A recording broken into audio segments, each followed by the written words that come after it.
po sa inyong lahat. Ako po si Ann Bernardo and welcome po sa aking channel. Nagpapasalamat ako sa nag-request sa video na to. Dahil sa'yo nagkaroon ako ng video. Gumawa daw ako ng video. Bakit nababawasan yung subscribers natin? At dadagdagan ko pa yan na paano dumami yung subscribers natin. Una po, yung pag-uusapan po natin ay bakit nababawasan nga ba yung subscribers natin? Una, dalawa pong reason bakit nababawasan yung subscribers natin. Una po is yung nag-subscribe sa atin at inan-subscribes ulit tayo.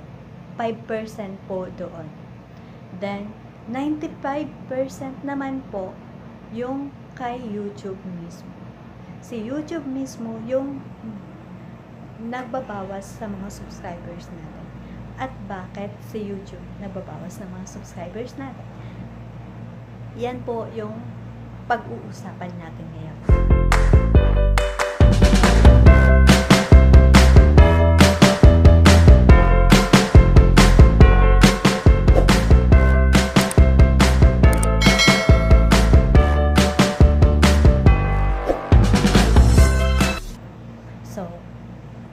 Bakit si YouTube yung nagbabawas ng mga subscribers natin?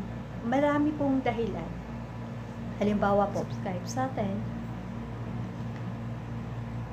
pero subscribes lang siya, hindi siya nanood ng video natin. So, yung subscribe niya is nag-additional sa subscribers natin. So, nadagdagan yung subscribers natin.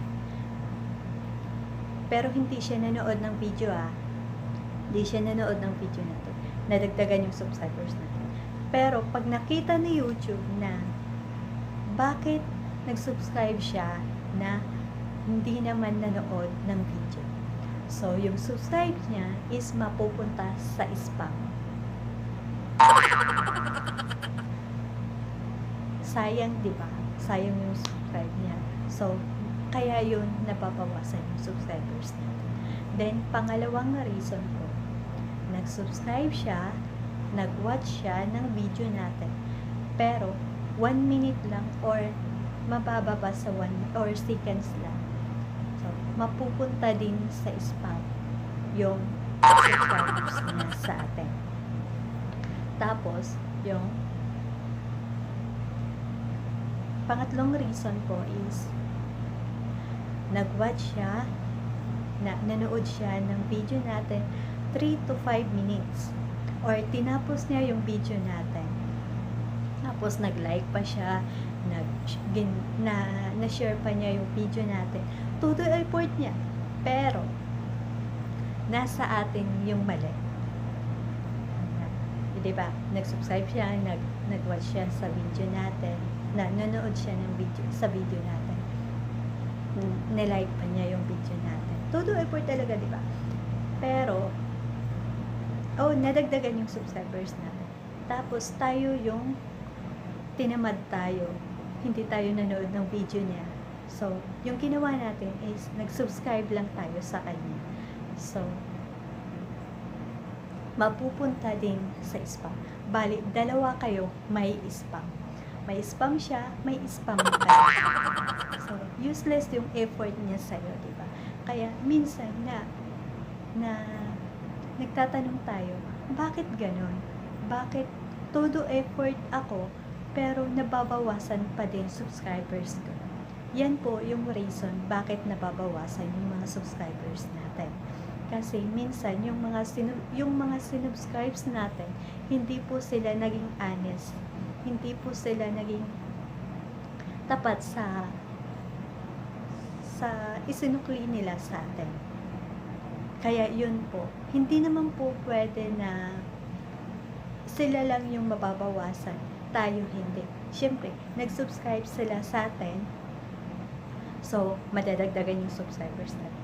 Pero hindi sila nanood ng video natin, hindi sila nag-like, nanood. So, useless yun, diba? So, pag nakita yun ni YouTube is na hindi sila nanood, syempre, yung subscribe nila, yung subscribe nila sa atin, mababawas, o mawawala, napupunta sa spam. Ganon po yun. Dapat po kasi sa atin mga small YouTuber, alam po natin yung ganang estado ni YouTube. Para po hindi tayo may spam is manood po tayo ng 3 to 5 minutes. Tapos, doon po natin i-click yung subscribe, yung like, tapos subscribes. Tapos, ugaliin po natin na mag-comment.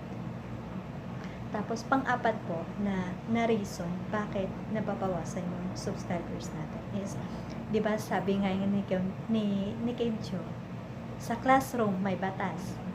Bawal lumabas, bawal lumabas. Kay YouTube, may batas.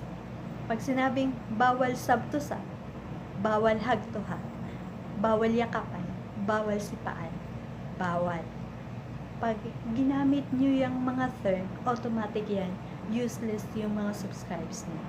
Halimbawa, may nag-comment sa'yo na, yakapan tayo, tapos ikaw naman, sige, punta na ako sa bahay mo.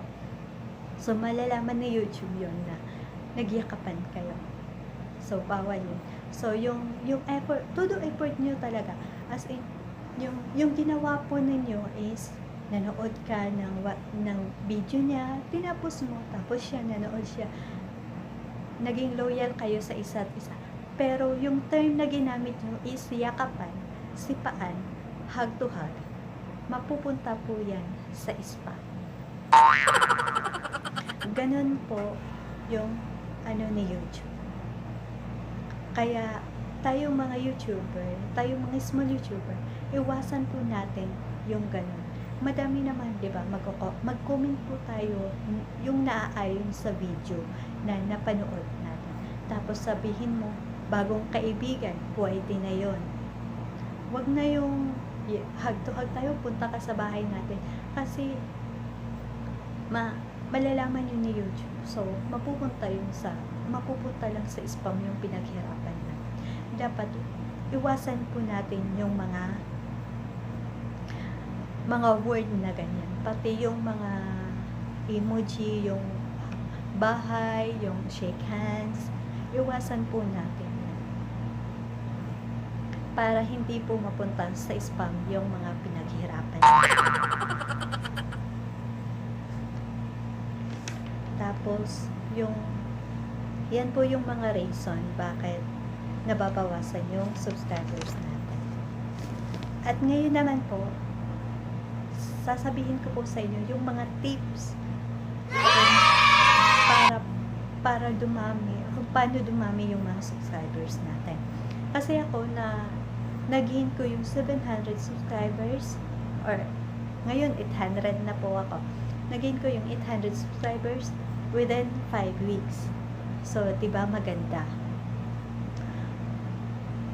Dapat po yung mga tips po is maging honest po tayo. Maging honest po tayo sa sarili natin as a YouTuber. Hindi po tayo gumaya sa iba. Then, kung halimbawa manood tayo na 3 to 5 minutes. 3 to 5 minutes hindi 1 minute. Hindi below. Wag tayo magmadali. Maikli lang naman, diba? Yung 3 minutes. Madali lang yan. Kung gusto mo na dumami yung subscribers nyo, maging tapat ka sa sarili mo. Kasi nalalaman niya ni YouTube Halimbawa, manood ka ng 1 minute lang, tapos subscribe mo agad. So, yung subscribes mo sa kanya, pati ikaw, nababawasan din. Kaya, huwag kayong magmadali. Dapat i-follow nyo yung rules na 3 to 5 minutes. Ugaliin yung manood ng 3 to 5 minutes bago mag-subscribe. Tapos, market your channel. Anong sinasabing market your channel? So, hindi tayo mga small YouTuber, hindi tayo sikat. Walang manunood sa atin kung nakatampay lang. tayo kung kung wala tayong ginagawa. So, kailangan po natin i-market yung channel natin. So, pumunta po tayo sa mga YouTuber, manood tayo sa mga video nila, then mag-comment tayo, ugaliin po natin mag-comment sa mga video na pinapanood natin. Manood tayo 3 to 5 minutes or tapusin yung video para sure ball. Pero, tapos, manood tayo, tapos mag-comment, then, subscribe agad. Yun. Tapos, yung na-subscribe natin, babalik sila sa atin. Tapos, i-subscribe ulit tayo nila. So, dapat, iwasan po natin yung mga subs to subs. Take note ha, subs to sub, hug to hug, then yakapan, sipaan. Huwag na natin yung gamitin. Ibang term na lang po yung gamitin natin. Tapos, yung mga YouTuber naman po, alam nyo na, hindi na kailangan na sabihin pa sa inyo na, huy, punta ka sa bahay namin, huy, yakapan tayo, huy, ganito, ganyan. Alam nyo na, pag, di ba, may nakikita tayo ng mga comments sa atin. Tapos, i-click mo yung, yung profile niya makikita mo kung nakasubscribe siya o hindi. Pag hindi pa siya nakasubscribe sa atin, kung hindi pa natin siya nasubscribe, punta tayo sa bahay nila. Ganun lang yun. Dapat tayo mga YouTuber is magtulungan. Maghilaan pataas. Hindi pababa. Magaling kang kupal ka. Nangyari sa atin, di ba? Kung halimbawa mag-subscribe tayo, mag-subscribe. Unlimited subscribe dapat yung gawin natin is mag-subscribe sa kanila. Tapos kayo naman na sinubscribe, mag-subscribe back din kayo. Pero dapat tayo mga YouTuber is alam po natin yung rules ni YouTube. Ugaliin po mag-comment, tapos mag-subscribe. Pero dapat malinis yung pagkakagawa natin. Tapos maging masipag po tayo. Yun po yung tatlo para dumami. Yung tatlong tips ko po para dumami po yung subscribers natin. Ay, 4 pala. 4 tips para dumami. Yung pagiging honest, market your channel, comment, then pagiging masipag or hardworking. Tapos kung nagustuhan nyo yung video ko, just like, then subscribe na rin po kung hindi pa kayo nakapag-subscribe. Then comment kung ano po yung request nyo para magawan ko ng video sa susunod. Hope na madami kayo na natutunan sa video ko. Then gawin nyo lang yung mga itinuro ko. Make sure na magiging madami yung subscribers niyo. Maging honest lang tayo, mga small YouTubers. Gusto niyo, comment lang kayo kung magpapa-shoutout kayo sa susunod ko na video. Hanggang sa muli, masalamat.